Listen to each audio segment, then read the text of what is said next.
everyone, and welcome to the High Ground Podcast. I am excited because today we are talking all about Mandalore and Mandalorians, and I brought in the experts, the heavy hitters. I They haven't been my favorite thing, and I'm hoping to get sucked in, and just like I know all of you guys will be, and we're going to be talking about that right now on the High Ground Podcast.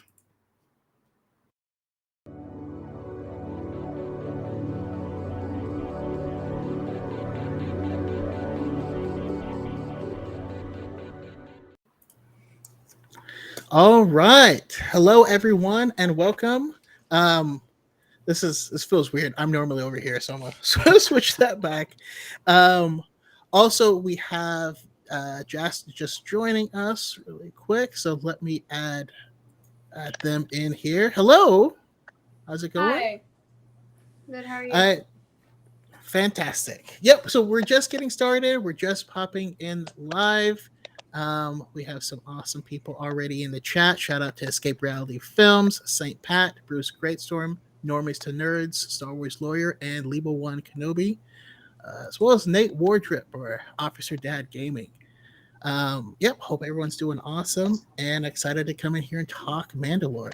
So I want to start out with just finding out more about you. I wanted to ask, who are you? Where can we find your amazing content? And what Star Wars family or found family would you want to be part of? And I'll go to Chandler first. All right, yeah, my name is Chandler Englehart, also known as Baldy Wan Kenobi. You can find me on TikTok. Pretty much that's it. Everyone else here has some pretty expansive platforms, but me, it's TikTok and occasionally Instagram. Especially if y'all want to reach me in the DMs, Instagram's definitely a better place to do that, to have a conversation. But my found family would have to be Hera and Kanan and the Rebels group. They are, in my opinion, probably the most wholesome and non-toxic Star Wars family out there. And Hera and Kanan are just the cutest. I love them both so much, and their dynamic with the rest of the Ghost crew is just, that would be the most fun family to be a part of. Will I die? Probably. My lack of coordination would adhere to that in Star Wars, no matter where I ended up. But I think that would be the most fun for me. Yeah, I think a lot of us overestimate our own abilities. I feel like I would die instantly if I was in Star Wars. How about you, Shimmy? Hi, I'm Shimmy Wookie. You can call me Shimmy. You can find me all over the place. I'm on TikTok, I'm on Instagram, I'm on Twitter, and I'm also on Twitch. I stream a good amount. Not always Star Wars stuff, I do a bunch of other stuff too, but you may recognize me from my TikTok series Deep Lore, where I talk about Star Wars lore. Um, and I guess my preferred Star Wars family would probably be the Shawns. I think that they would be really fun to be related to. I think that they're all very powerful people. Even Theron? I have mixed feelings about Theron, I but I think it would be interesting. okay, I'll allow it. We have PJ. Yes. Um, I am PJ, the Mandalorian historian. I just make videos on TikTok talking about Mandalorian lore. If I could join any family in Star Wars, any group, it'd have to be Grogu, Din, Boba, that whole clique right now. They seem to be having a lot of fun, and I'd like to take part in that. They do again, fraught with peril. That's what the But best card's for, though. oh, true.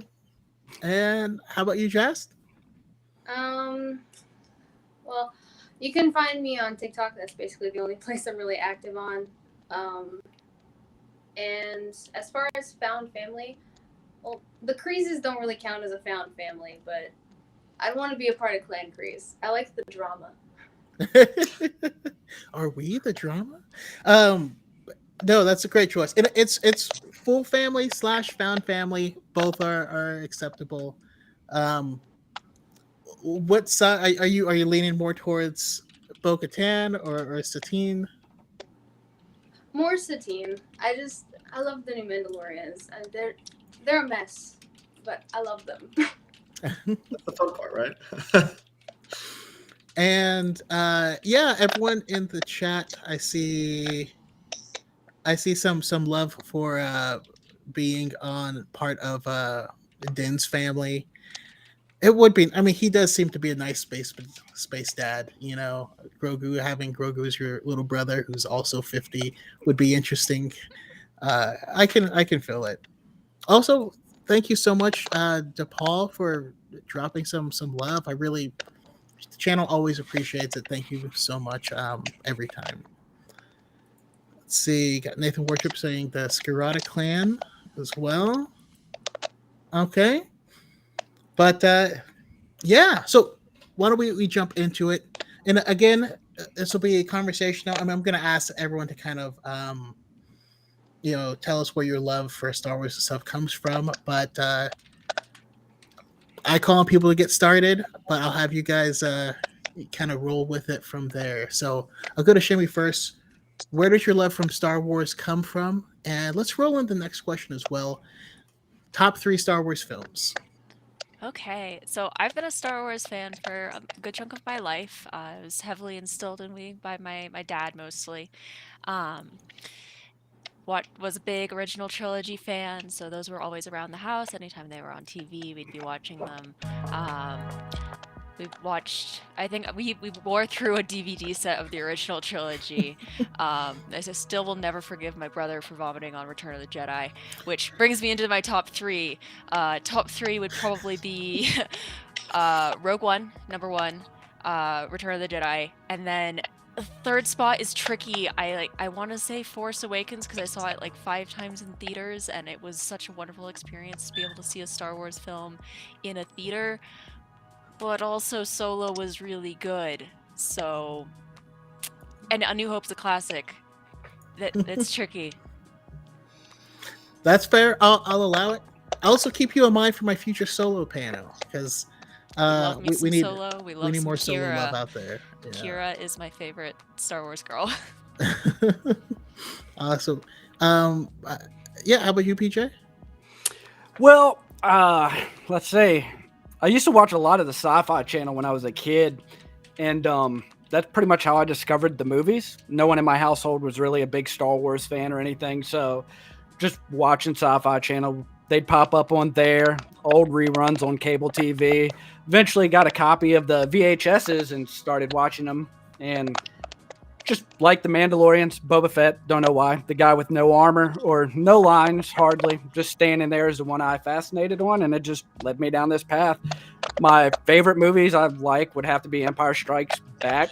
First time I got to see Boba Fett on screen, and then after that, I'd say Attack of the Clones. We get to see Jango, and then probably Revenge of the Sith. It's my favorite of the prequels. Nice. Okay.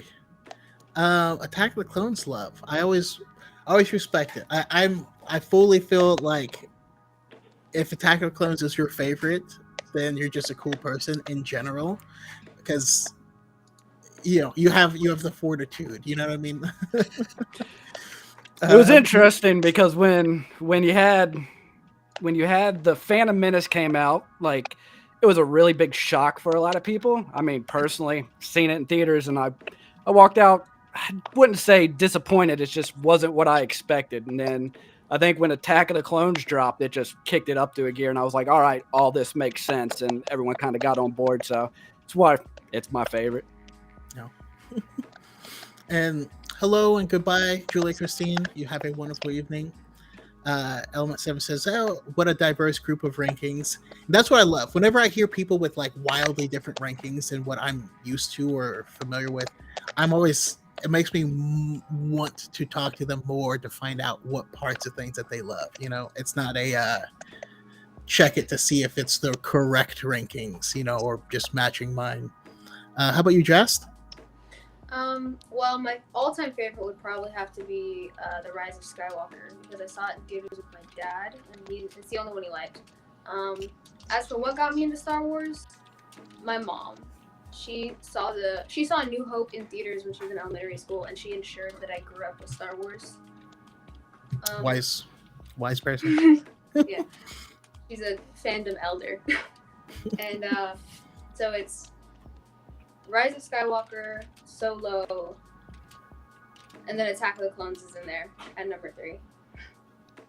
Okay. Yeah, we're keeping it going. How about you, Chandler? How I got into Star Wars, my dad went and saw the original Star Wars way back in the day. He saw New Hope when it came out. He went with his little brother, and they loved it. And so we always had the original trilogy growing up, and that's kind of how it got started. But my mom had us do a library reading log every summer, and so I was like, this has Star Wars written on the cover. I like Star Wars, so that's how I got into reading a bunch of Legends. And I just, if I had to read 40 hours of something, might as well be Star Wars. And so me and my siblings just ate through the Star Wars section in our library, and it was a blast. And honestly, for ranking, it's kind of like having to pick my favorite children. But I'd probably have to say Rogue One is number one, just because it's a great film. Even apart from being a good Star Wars film, it's a great just film. Like, there's no Attack of the Clones dialogue. I love Attack of the Clones, but it took away a lot of the weaknesses that some Star Wars films had. And even though nostalgia puts others above it, just as far as a good movie, it's just, I love Rogue One. And the Darth Vader scene at the end, yeah, it's fan service, but it's so good. And then going from there, probably Revenge of the Sith, just because that was the first one I saw in theaters. That was like 8, and I went with my dad, and it was, the whole family went. It was a blast, just because, and it was huge because that was one of the first movies I'd seen in theaters ever. I saw Lord of the Rings and those were the first movies that I actually saw in theaters, and so that was huge for me. And then finally, probably Episode 4, because it's the beginning, it's the start. I know that's not quite everyone's favorite usually from the original trilogy, but it's got to start somewhere, and I thought it was a pretty good start. Oh, that's awesome. I love your first movies you ever see in theater are Star Wars and Lord of the Rings. Like, you never had a chance. I was destined. Destined for nerddom. There was no chance. That's awesome. I have Santiago Rengoku in here, Rot's Return of the Jedi, and A New Hope. It's awesome. And Bruce Grayson says, loves the Tross love, because we don't see it as often. Darthman 86, headcanon, House Vizsla in Hole attacked Jedi Temple to reclaim the Darksaber. I can see that happening. I could see Shay beating that. Yeah. Well, all right. So here's where we get conversational. I'll kind of let you guys jump in and just share your thoughts. Why are Mando so cool? What is it? It's a big question. I'll kick off. If you want to be a Jedi, you have to have the Force. If you want to be a Sith, you have to have the Force. If you want to be a Mandalorian, all you have to do is follow the creed.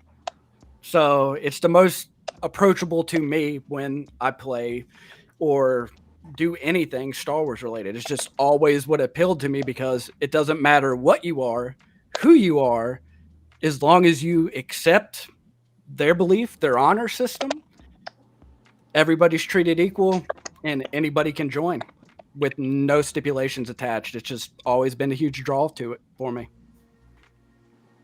Awesome. Also, they look cool. I Yeah. think Yeah. we have to go Yeah. back to the armor, the helmets, like going all the way back to like the first time we saw a Mandalorian. I'm gonna get some hate. The holiday special. He's always been super cool. Like, it's the aesthetics of it, and then they've been able to build in that background of this rich culture with traditions and language and religion and history that has really built it up into one of the strongest parts of the canon.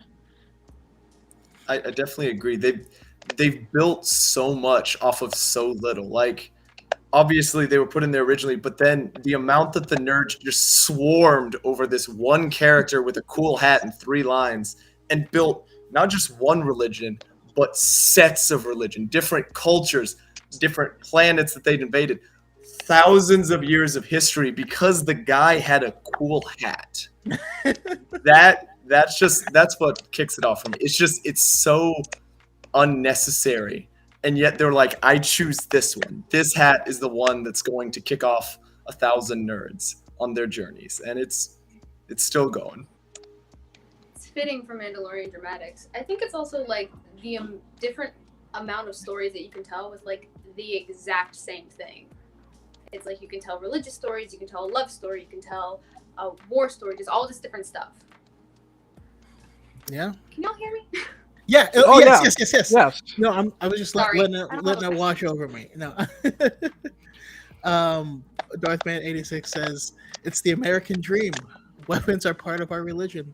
I can agree. And who doesn't want a flamethrower? Or Exactly. jetpack. This is true. Jetpacks. Or you can be extra like Paz and have a plasma thrower. Because that's the best part about the Mandalorians. They do things because they can, and for no other reason. They're like, I want a jetpack. I'm gonna make a jetpack. And then you see them 3 scenes later, I have a jetpack. And it's just, they do not care. It's illegal, so what? Throw a Multiple disruptor different rifle on your styles back. of jetpack. Yeah, it's fantastic. Din starts out, I want a jetpack. Him the next season, I got a jetpack. So for me, it was the jetpack. Like growing up, like I loved the Rocketeer. I remember nothing about that film, and I haven't gone back and rewatched it. So last time I saw it was like within a year of it coming out, but I loved it because jetpacks were just the coolest thing ever. So yeah, that's my. And I think it's because George Lucas knew what he had when he created the costume. He's like, oh, this is sick. Like we see that first white, all white prototype, and he was already playing and stuff because he's like, he knew.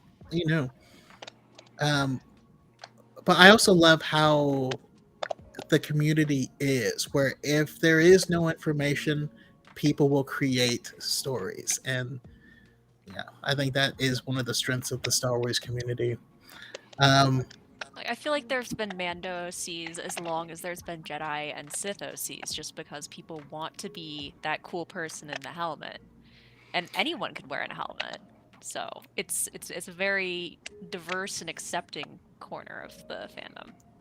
And see, to add on to that, like I'm a big Halo fan, and I liked Halo because when you first played Halo, you had a character you didn't really know, really badass armor, and you had to fill in the story for yourself. And I think Halo has learned a lot from just seeing how the community was with Boba Fett. So in the original Halo games, that was always a big deal. No one knew what Master Chief looked like. He was all in your imagination. And when we first seen Boba Fett, we had no idea what he really looked like or anything. And you just fill in a lot of blanks with your own head. It makes for good nerd fun. Yeah. And I'm glad he didn't take off the helmet, because I don't know, just the behind the scenes with and without the helmet just look awkward. Like, oh, that's like, it's like my friend's dad. It was decidedly less badass. So we're talking about what makes me cool. I'm curious what. You mentioned as long as they follow the creed, there is a lot of what exactly makes someone a Mandalorian? They say they are. That's kind of all there really is to it. I agree, because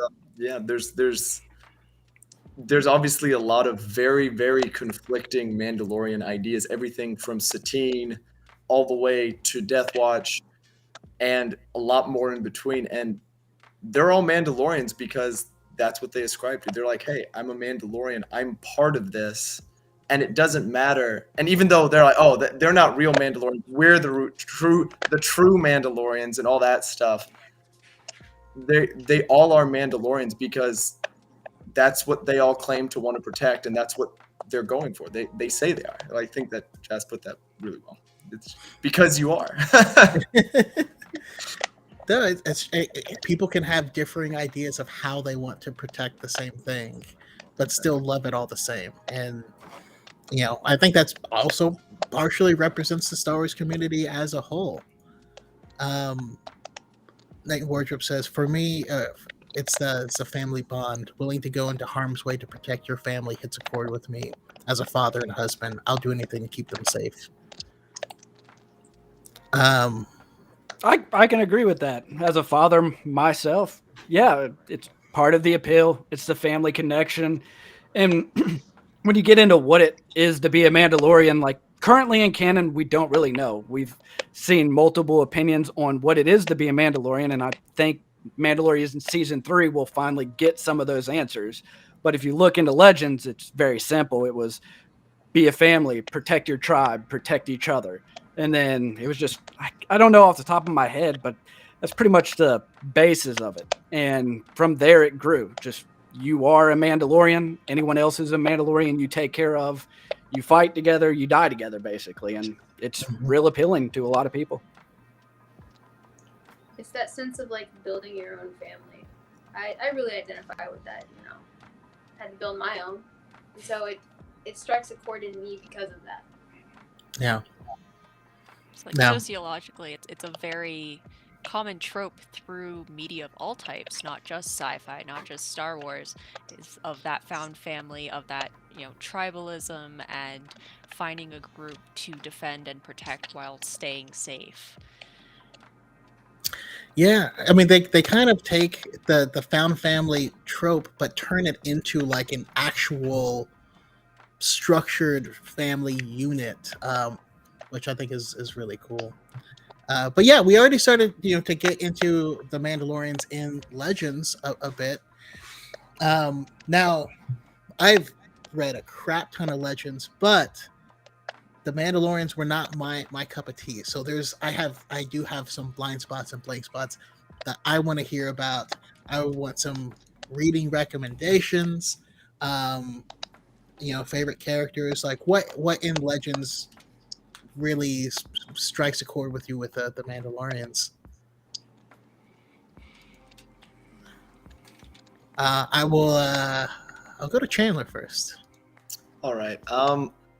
Honestly, I read the Karen Travis books, and obviously she is nothing if not a little bit problematic. But Yeah. I loved a lot of her characters, though, especially how the clones become adopted by their Mandalorian sergeant. That was one of my favorite things, seeing the clones find a family, seeing how she gave the clones personality way before the Clone Wars and all that came out, and seeing all of them finding the home that they never would have gotten, having a father they never would have gotten. And who doesn't like a Mandalorian with a Beskar Velociraptor claw tied to his arm? That's the freaking coolest thing you can get. I absolutely love Scarada. Wallen Vow is just this gruff old man with his weird basset hound thing running around. And, of course, Jaster Muriel. There's so many characters in Legends, and all of because one of my favorite things are Republic Commandos in Legends, because I grew up with the game. And so having them be Mandalorians in Legends, just combining the two worlds of nerddom, that for me was just all of them. Just all of the Republic Commandos that joined up at the end, and all of Clan Scarada. And, of course, Arla Fett. And I know it's kind of controversial whether he is or isn't, but Jango Fett, to me, he is, just because of the whole foundling thing that we've seen. But I understand that there are a lot of obviously conflicting thoughts on that. But just how the last thing we saw, at least in canon, was that he was at least a foundling, and then according to Legends, his family all died, and so he doesn't have a home to protect anymore. And so now he's kind of a lost lone wanderer. So just a simple man trying to make his way in the universe. How he may have started with that family, lost it, and then he ended up as the bounty hunter that he then became. Seeing him kind of fall from having a family and seeing what that did to him, and then trying to make a new family with Boba, maybe even possibly trying to go back to what he had before, because he missed that family. He missed that closeness. And I think that I would really like to see some definitive, hey, he's a Mandalorian. And until we get that, I obviously can't say, oh yeah, he definitely was. But in my heart of hearts, I'm holding it close. Well, we are focused on Legends for the time being. So Legends, absolutely, for sure.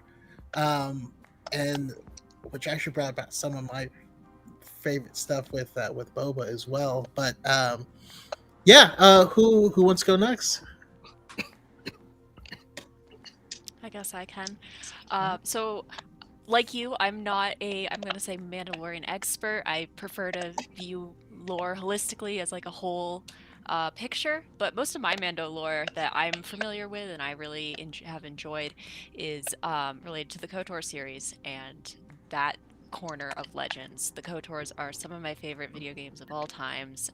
I've streamed them, I've played them repeatedly, and the whole era of the Mandalorian Wars I think is absolutely fascinating, and the dynamic that they had with the Jedi and how while standing for similar things, they were so at odds because of their dogma, because of the way that they wanted to interact with the world. And how similar they are, but how much they conflicted.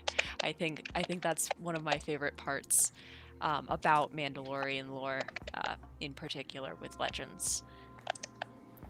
Yeah, they really do seem to be like almost a cross between Sith and Jedi with how they view things. You know, just in kind of an interesting matchup. How about you, Jess? What stories jump out to you? Jango Fett Open Seasons. I read that when I was like, I want to say in elementary school. I borrowed it from my older cousin. And Jaster Muriel always has been, always will be my favorite Mandalorian ever. And I like him because he's that interesting middle ground. Him and the true Mandalorians are that middle ground between like new Mandalorian progress and like the Mandalorian tradition. It's not just completely getting rid of these other traditional things. It's changing the tradition slightly and bringing it into a new era so that everybody feels welcome. Because the new Mandalorians don't exactly feel welcoming to anyone who isn't exactly like them. And so it's the best of both worlds. And it's just the whole Civil War era is incredibly fascinating politically because of just all the different factions and the way things split up. I love it. I love the Civil War. Well, would you mind real quick for anyone in the chat who may not be up to date on it, at least the main three factions? 1 second. Oh. How about you, PJ? Yeah, sorry. I'm so sorry. The factions. So, do you want me to, or? Yeah. Go ahead. I didn't know how long it would be. Also, love the Spider-Gwen in the background. I'm just a huge Spider-Gwen fan in general. But I love Spider-Gwen. It's the pink. I love the pink. So in the Mandalorian Civil War, there is Death Watch, the True Mandalorians, and the New Mandalorians. Death Watch was founded and led by Tor Vizsla. We don't know how exactly he's related to Pre, but we know that they're related. Jasker Muriel is the leader and founder of the True Mandalorians, and he wrote the Super Commando Codex, where Tor wrote the Death Watch Manifesto. And then the New Mandalorians are led by Satine's father, Duke Adonai Kryze. We don't really know much about him, actually, but it's mentioned in the manifesto that he's a warlord, interestingly enough. So Satine is the child of a warlord in Legends. And both Jasker Muriel and Adonai end up being assassinated by Tor. Jango kills Tor, which somehow leads to both the Darksaber and Deathwatch coming into belonging to Pre. Satine inherits the throne, and then the True Mandalorians fall apart after Galadrin. And then it happens like it does in canon. Yes. Awesome. No, I appreciate it because yeah, I mean we have a bunch of people in the chat, and not everyone may be as familiar. But yeah, how about you, PJ? I am a huge fan of the Knights of the Old Republic series. Some of my favorite content in Star Wars. It's kind of the equivalent of what the prequels is for the Jedi. You see the Mandalorians raise a massive army. They get a little too cocky, and they pay the price for it. They end up losing in the end, and it's interesting because you get to see what the Mandalorians look like at their height of their power. And like, I got a Basilisk War Droid I keep on my desk when I work because that's like, if you like tech, having a droid that you ride into battle, you drop out from the atmosphere and you can claw into spaceships or just come in like a drop pod from space and land on the battlefield, and you have a a beast with massive claws and can just throw people around is a pretty cool thing for a dude with a jetpack to ride. I mean, you already got a jetpack, and if you're going to step it up, the Basilisk War Droids are the way to go. I mean, so you have the military aspect, you have the family aspect, and you have it as a clash. You have even then kicking off between the beliefs in the Mandalorian systems. The whole Neo-Crusader movement was against what they seen happen with the Jedi. And the Neo-Crusaders weren't initially accepted by everybody. They had to do political maneuvering and pretty much take control, and then they standardized the military. So it's a very interesting tale if you look at it and compare it to the prequels, because you've seen the same stuff with the Jedi. And while we got to see the fall of the Jedi in the movies, we haven't gotten to see the Mandalorian fall yet in canon. Everything I'm talking about is Legends, and I'm really excited about the new Knights of the Old Republic game. I'm hoping that actually fixes some of the stuff that would be an issue bringing that into canon and make it canon, so at least we can have some type of form of that content, because right now, besides the main story, we're just focusing on the Old Republic or the High Republic. Yeah, I mean, and there are bits of the High Republic that refer to the Old Republic, and there's little nods to, like, oh man, there's even some like in the Thrawn books, the Ascendancy's like, oh yeah, remember that whole big like Sith war and all that stuff, and you're like, you can't just drop things like that and not like expand. Damn it, Well, you know? But it's the Mandalorian Jedi War now. It's no longer the Mandalorian Crusades. That is the canon name now. So I want to know more. Yeah, Pulling bits and pieces in. It's only a matter of time before we get all of it. Exactly. And I kind of personally, I love the way that it kind of is shaping up as someone that grew up with, I was really into the behind the scenes stuff from like the Clone Wars, and so you see some of the arcs and some of the things that they had to do to bring this stuff and make it work. Like there was some the whole Zygerian slaver arc was a comic arc, but they brought it in and made some changes. They did some sketchy stuff with Ahsoka in the comic version of that arc. I am nope, hard pass. But it's I love being able to marry some of this stuff together and seeing how the culture has developed in canon as well, because the Mandalorian cities structured, everything being squared off and all the glass. It's just so cool with this kind of like industrial feel to it. Well, what do you guys think of the Mandalorians that we've gotten so far in canon? I know we don't have nearly as much, but we've gotten some awesome stuff via Clone Wars and now the Mandalorian. What do you guys think?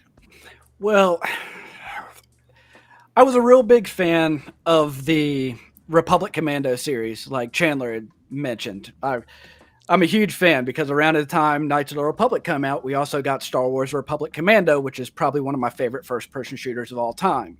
And we got the book tie-ins and everything, but sadly, that all got straight up removed from canon by the Clone Wars very early on. Like as soon as they started touching with Mandalorians, there was issues with Karen Travis, and it appears those issues have followed her around. I'm reading a news story called Galaxy's Edge.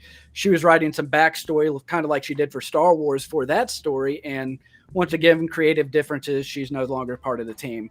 So a lot of people liked that content. They were upset that it got removed, but that kind of set the expectations wide open. So when sequels changed things, it just set me up to where I don't care. When it comes to the new Mandalorians we see, I enjoy it. One of my favorite things to do is, since I know so much about Mandalorian lore, is to find the connections, because we've heard Dave say, talking about the Clone Wars, that when he views the Mandalorians, it's the old content that we grew up with and loved that he wants to pull forward when it works. So I think we're starting to see bits of that show up in everything, and it's a fun thing to me. What are we bringing from the past into the future, and how did we change it? Yeah, I kind of like because when they were doing the Mandalore arc on the Clone Wars, George was just going to steamroll through, and Dave was like, hold on. Here's this mountain of stuff. We're going through this whole thing first, and I appreciate that. Yeah, how about the rest of you? I can put Jaster here now because he's officially canon. So I'm just going to throw him there. Now, thanks to that one guy who could speak Mandalorian, who translated a random gauntlet, we now have him as officially canon. And that's why I love Dave Filoni so much. He didn't have to do that, but he did that for us because he knew that people would find out about it. And so, of course, they're just random written words just on some dude's glove caused one of the biggest stirs in Star Wars that I'd seen in a long time. And of course, I love Ursa Wren. She's probably one of my favorites from Rebels. And I love Fen Rao because he's so grounded. He's like, yep, we're all going to die and it's probably going to suck. And then he's like, yep, we died. It all sucked. And I really hope he's still alive, but like, he was just always super realistic. And Ursa and him were kind of the old guard. They acted a lot like how I imagined a lot of the characters from Legends would have if they existed at that time period. And we may still see them get pulled in at some point because Filoni's just like that sometimes. But seeing them act, they reminded me of like, oh yeah, these are Mandalorians with the clans and the following. And then, of course, rising up against the Empire, it's like, wow, this is what the warrior clans of Mandalore really look like. Even though, of course, they failed horribly and all were wiped out. But that's not what matters. What matters is they did it in style because Mandalore. And that's one thing they do exceed in is wiping things out in style. Looking at you, Sabine Wren. Very stylish. And accidentally creating super weapons that also have a lot of flair as they are murking people. How about you, Just?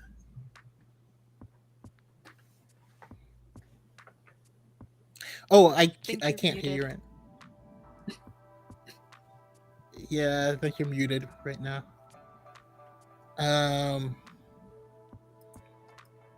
No. Yeah, I'm not picking up an audio signal from you anymore. But that's okay. We can come back to you. If you need to hop out and hop back in, or okay. It looks like your internet connection is actually pretty low right now. But how about you, Shimmy? Yeah.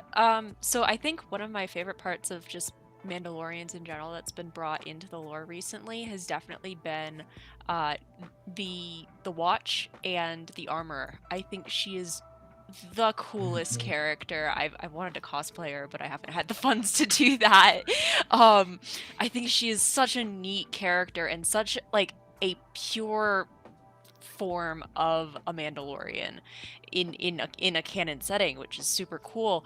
With her just extremist. She's an extremist. You can't deny that. But just extreme view of Mandalorian values and culture and how rigid that is. And also she knows more than she's letting on. I know it. I know she knows more than she's letting on, and I cannot wait to see what she knows. I think that we've got some really exciting things in store for her. I was so glad to see her again in Book of Boba. I thought maybe we'd never get to see her again after season 1 of Mando. That was super exciting. But I also am so glad that you mentioned Ursa and Clan Wren, because I think that they were one of the strongest parts of Rebels for me. I mean, it's a strong show overall, but seeing a active Mandalorian clan acting in the way that a lot of the Legends clans did was really satisfying, and seeing how they operate compared to some of the other Mandalorians we've gotten to see was super cool. Yeah, the several Mandalorian arcs on Rebels, but specifically Trials of the Darksaber is just like beautiful, top notch. I love the Darksaber lore that we've been getting, and I'm excited to dive more into that. And That yeah, reminds me of one of my, I don't know if it's in canon or Legends anymore, the origin of the Mandalorians and Lady Shaw. Does anybody know about Lady Shaw? I don't know about Lady Shaw, no, but the original species, the Tong. the Tong. Yeah, the Tong. Lady Shaw, according to like a few panels in one of the Vader comics, was Tong and started the culture of Mandalore. She was the master of Momin. If you know anything about Momin. Ah, Yeah. Wouldn't call That her a will be Sith, interesting. but she was definitely a dark side user. that is something I am going to have to do some more looking into because that sounds Yeah. freaking awesome. It sounds like a good neat. vid Lady series. Shaw, Yeah. Lady Shaw is badass, and we never get to see her face, but she wears a helmet that is vaguely Mandalorian, so it may be where that tradition originated. Yeah. I like also I just like Momin because he's like, yeah, I don't want to rule the galaxy. I'm just gonna be an evil architect. And you're like, He's one of my favorites, but that's Alright. an issue for another time. that's cool. But we've had weird Sith before. One's just I'm just gonna be an evil businessman and take over like mining operations. You're like, oh, that's all right. I mean, if that's Evil what you want to account- use. the one true evil, capitalism. Capitalism. I believe that a Sith Lord is overseeing the DMV. That's and they're just like they're just sitting there like breathing in all the anger and hatred of everyone. They're like, yeah, we could do this really quick, but we won't. Feeding. Awesome. How about you, Jas? I believe we can hear you now. Yeah, can you? I'm sorry. I'm Yeah. where I'm out of the loop now. What were we talking about? Just your thoughts on the Mandalorians in canon that we've been getting, and your thoughts on it. I love it all, really. So I very much grew up with like the Clone Wars and everything, and I maintain my opinion that pacifist Mandalorians are like the most brilliant thing to come out of canon, because in Legends the Resonare never directly calls for war, and so I think it's like a really interesting angle to take it. And the Watch for getting like an insight into like Mandalorian religion, which I love, right? Like I memorized the Mandalorian pantheon, so it's really right up my alley. And I love it all, both canon and Legends. It's Mandos, you know? I can't hate it. Awesome. So speaking of which, what are we predicting for Mandalorian season 3? I had a whole thoughts on a storyline, and then like Book of Boba Fett came out and just took a big old dump on my theories. So I need new theories. What do you guys have anything? I'm also just to drop a little thing in the back of your mind. I'm also going to come back to everyone and ask for one piece of obscure Mando trivia, if you guys can think of anything. But yeah, any predictions for the Mandalorian season 3? Like as it stands right now, I'm loving watching Din come to grips with his faith and what it means and what it means to him, and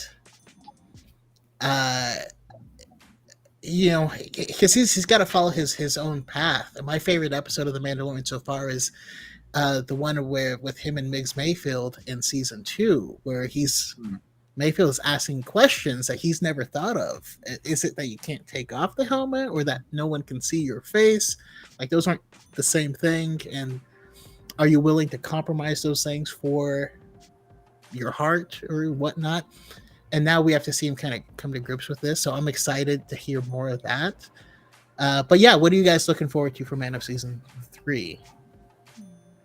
I definitely think that we're going to Mandalore. I am very confident, especially with the setup where she's like, oh yeah, on Mandalore, there's a secret well under the ground that, the caves that you can go through. And I think it's entirely possible that there may be a small group of kind of lost Mandalorians that are just kind of chilling down there after the destruction, who had nowhere else to go. The planet destroyed, came back to their home to try to see what was left, to see what they could salvage. Obviously, not the first time Mandalore has been glassed, probably won't be the last. And so I think that there might be a small group kind of waiting there that need leadership. And I think that that might be a time where, even though he is the most reluctant leader to ever exist, which is why I love him so much, I think he's somehow going to stumble his way into leading an entire planet again somehow. And so I that's my prediction. Either that, I think he's going to meet up with Bo-Katan, obviously, at some point. I think she's going to come back to Mandalore as well and try to set up her deal and possibly counter him, possibly join him. But I'm expecting him to go back to Mandalore. And I see someone saying there's definitely going to be a mythosaur in there. Who knows? We don't know a lot about the mythosaurs, especially in canon. So there is a small chance that we'll either get to see the real bones of a mythosaur back on the home planet, or something buried near the well as kind of a sacred kind of offering to it. And I think that might be pretty cool too. Yeah. I was also kind of hoping to see a mythosaur inside of like maybe a subterranean lake, and to have it have kind of similar feels to the Dweller from Dark Disciple. If you read that, you know, I don't know. I want to see him ride one. That's just me though. Yeah. Speaking of riding giant ancient Mandalorian things, Basilisk War Droids. One could possibly show up, and like it'd speak volumes for Din's character development if he makes friends with a war droid. You know what I mean? The war droid. The war droid, right? And like I think in Legends, didn't they form like empathic bonds with their riders or something? And like he has Grogu. Well, I think it'd be cool. Sorry, my cat. Yeah, that's kind of what I'm expecting. It seems like we're focusing on rebuilding Mandalore. Seems to be a key theme that's going on. And to rebuild Mandalore right now, it's pretty much destroyed. It was already destroyed when we seen it in the Clone Wars, and then the Empire bombed it again after that. So I don't think there's really going to be any mines there that they can go find. Anything they do find, I think, will be undiscovered, because when Din was told he had to go there, he said they're all destroyed. So I think there's potential there to be maybe a hidden mythosaur, maybe a stockpile of Knights of the Old Republic era weapons like Basilisk War Droids, scatter blasters. And I think it tie in nicely because people don't really tend to understand the importance of Tatooine on the hyper routes. So Boba Fett now controls that, and if he decides to ride or die with Din, and at the end of Mandalorian Season 3, Boba Fett might not technically be considered a Mandalorian, but I'm pretty sure they consider their family after that battle, each other family. So he controls the hyperspace routes. If the Mandalorians did find Beskar, they could easily start shipping it and rebuild Mandalore pretty quick with an influx of cash and credits. Reluctant uncle kind of off to the side. Yep.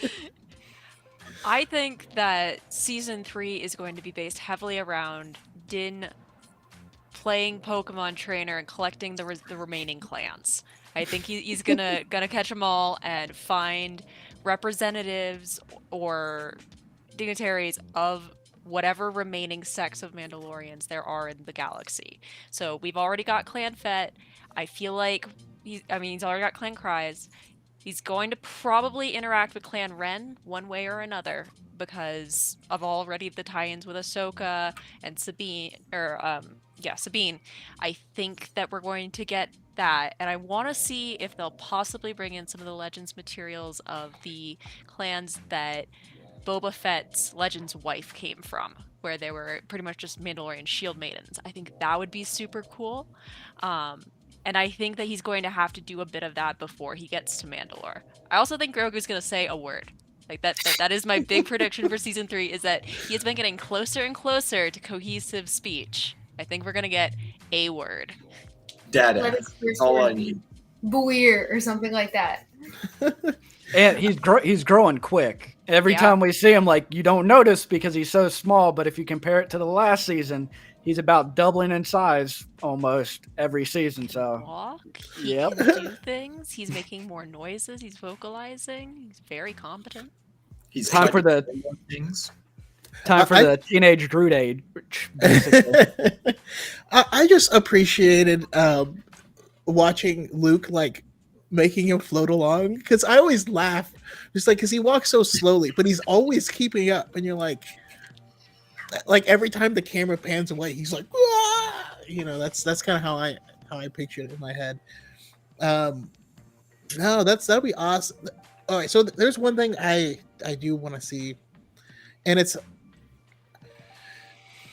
so I'm the biggest Jaina Solo fan like out there, and in Legacy of the Force, when Jagged Fell shows up with Mandalorian Crush Gaunts and just whoops everyone's ass, that was awesome. So I need something like that to happen. I need to see. I know people would get mad if it was Luke, but I want to see him spar against a Jedi. I want to see him. Maybe he runs into Quinlan Vos, and we get to see, one of these actual Mando versus Jedi fights. I think that would just be super cool.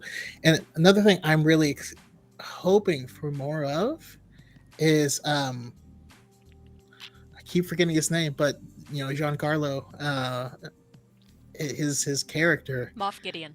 Yeah, Moff Gideon, because they spared Moff Gideon.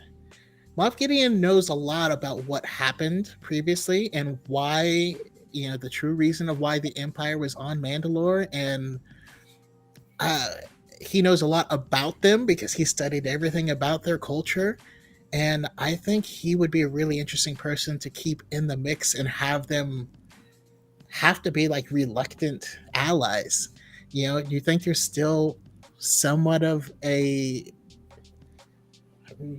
rogue Imperial presence there on the planet that they'll have to fight against to take it back. I don't know. I think there's a lot of stuff that we could see. I think we were going to get, and right, I just have a feeling that Rangers of the Republic was supposed to be our introduction to what's really going on with the Republic. And I have a high suspicion that Moff Gideon being transferred to the Republic, and he was going to play a big part in that. I don't have anything to back it up, but the way the stories look like they're going, that would make the most sense. Because, like you say, Chaco, he's a character I love, and I don't think we're done with him. The way it was worded and with what the armor asked in Book of Boba Fett, what they had done with him, and she's like, we'll see, when they were talking about justice. So I think we're going to see him again. Yeah, hopefully Bo-Katan has him. I mean, and didn't kill him. I feel like she would kill him. Hopefully she doesn't have him. I was very surprised to see Din with the dark saber without seeing the issues with Bo resolved first in the Book of Boba Fett. Very, very surprised. So I really want to know what happened on that ship, like after the credits rolled, because it's got to be spicy. It's got to be so awkward. Kara and Fennec are like the only ones who don't know what's happening, so they're kind of just standing there like, you know what's going on? No clue. And there's like all these Mandalorians fighting over this ancient laser sword. Yeah, and Luke shows up and they're like, do you know who that guy is? Nah, I don't know. Just roll with it. It's cool. It's cool. Kara's like, oh, I know him. I saw him one time on 10-4 or whatever. It's like, I know what's going on with this guy. I don't know why he's here or where he picked up a lightsaber, but I recognize those boots at least. Can't forget those boots. Chanel boots. Awesome. Yeah, so I mean, let's go around and see if you guys have a piece of Mandalorian lore that's obscure, just to boggle our brains. Does anyone have one already? I'm gonna go to the Mandalorian historian, because I know you got to have something up your sleeve. Let's see. Off the top of my head, random Mandalorian fact would be earliest mention of the Fett clan name, surname, whatever you want to call it, was from the original Knights of the Old Republic game, from the armor on Dantooine outside of the Jedi Academy. You could buy his armor, and all it was said that was the most wanted man in the galaxy. Cassis Fett, my beloved. Cass's Fett. Yep. Awesome. I love it. So something in a similar vein. When you play SWOTOR, you find the skull of Candorous old Ordo. It's an item in the game, and you're like, who did this? Why? Monster. And the skull has like a hole in the skull, like he was shot in the head. It's really weird. Don't get me talking about Candorous, because I did a deep dive the other day, and if you start comparing Mandalore the Preserver to Din, you get some really interesting connections. So We'll be looking forward to that series as it comes I was out. about to say, come on, this sounds like a series. Pop it out. I'm waiting for it. It was just a random video. I was just going through. I got the Knights of the Old Republic. What are they called? Obiuses, where it's all the comics all in one big stack.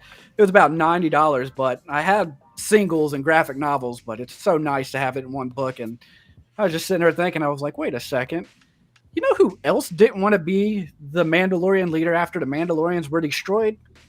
Candorous Ordo. And I went down that rabbit hole for a video. The armor's both shiny too. Awesome. How about you, Jast? Do you have anything? I'm trying to remember. Like, I got like all these like random facts. It's just most obscure.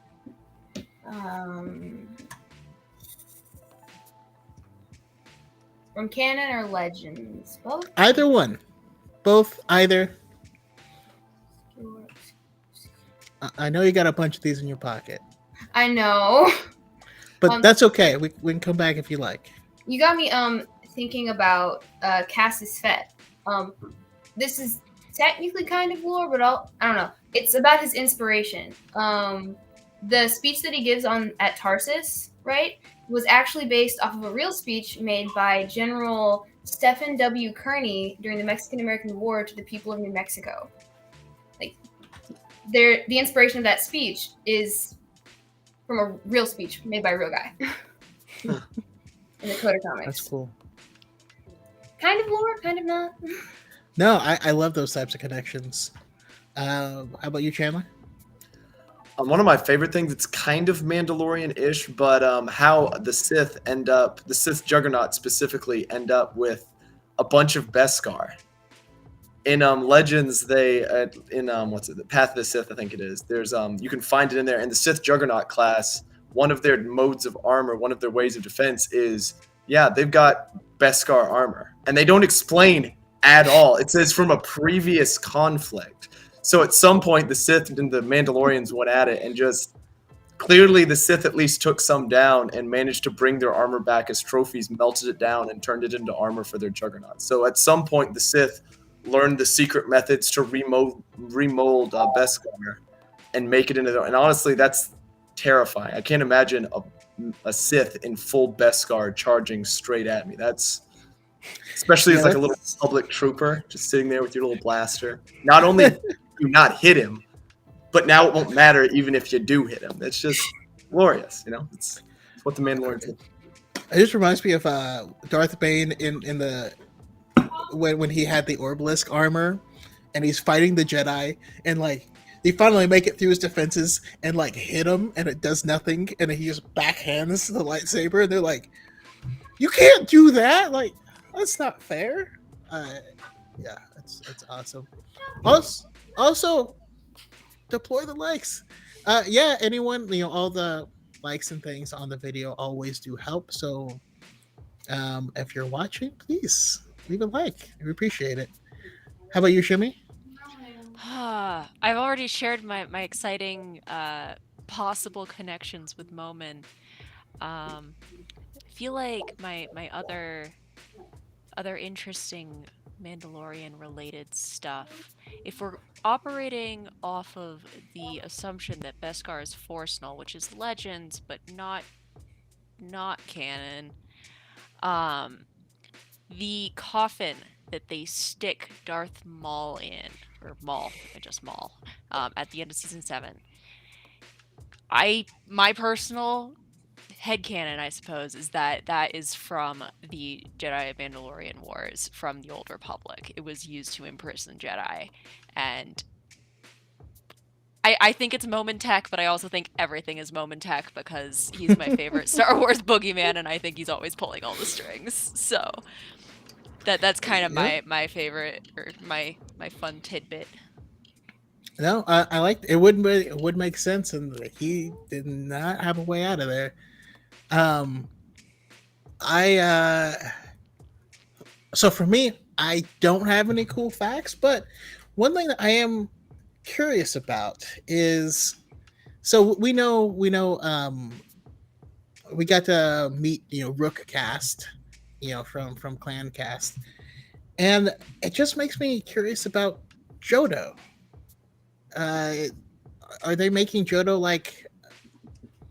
Could he appear and actually be legit? Could they have? I don't know.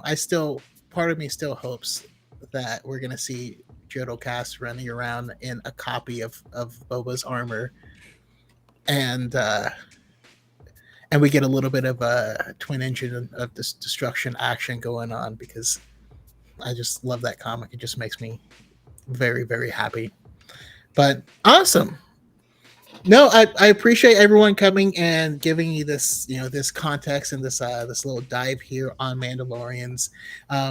Curious, are any of you guys coming to Star Wars Celebration? I can't. No. No. No. I'd love to. I do know a bunch of people who will be there, though. People to watch out for. Obviously, our man here. I know Ruthless Night Sister is going to be there. I'm pretty sure City Hick is going to be there. All super cool people. Dented Helmet. Let's see. Who else? Haven't seen Dented Helmet in a minute. Yeah, I'm pretty sure Dented is going, or attempting to go to Celebration. So that's awesome. Keep an eye out for the cool folks. Yeah. Okay. Well, to kind of wrap it up, I'll have us. We'll go around and I'll have everyone share. Once again, let us know where we can find you and your awesome content. And in addition to that, what are you excited about that's coming up in Star Wars? What's the next thing that you're really waiting on more information of, or that you've just been praying about these days? I will start with I'll start with Jast. What I'm praying for, I want another mention of the new Mandalorians. Like, I want to know if there's anything left of them and their ideology and their way of life, because they just fell off the face of the planet with the end of the Clone Wars. And I'm like, this entire faction can't just disappear. Like, what about Kalevala? Like, please. I need to know. I love it. And then, and once again, where can we find you and your content? My username is manda.lore.en on TikTok. That's pretty much the only place I'm really active. I try to post at least once a day, though I'm not very consistent with that lately. That's just about it. Awesome. And how about you, Chandler? I'm honestly probably most excited for Mandalorian Season 3. I really, really want to hear more about, obviously, Maul-hatted armor's past. Because she's got the Maul hat from somewhere. No one else wears Maul horns like that. So I really want to know more about her past. And, of course, Kenobi. I mean, I'm named Baldy-Wan Kenobi for a reason. I need more. And I think that there's going to be a lot of trauma, and I am a sucker for some good trauma. Like him thinking back to, obviously, Anakin, Satine, what could have been. I'm waiting for the tears. And I'm already preparing them, and I'm ready. But that's probably what I'm most excited for coming up. And you can find me on TikTok. And if you feel feel free to message me on Instagram as well, both Baldy1 Kenobi. Yeah, and it's been a great. Thanks for having me, Darth Chaco. It's always a blast.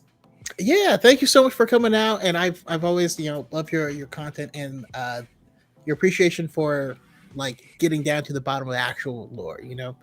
Um, but yeah, how about you, Shimmy?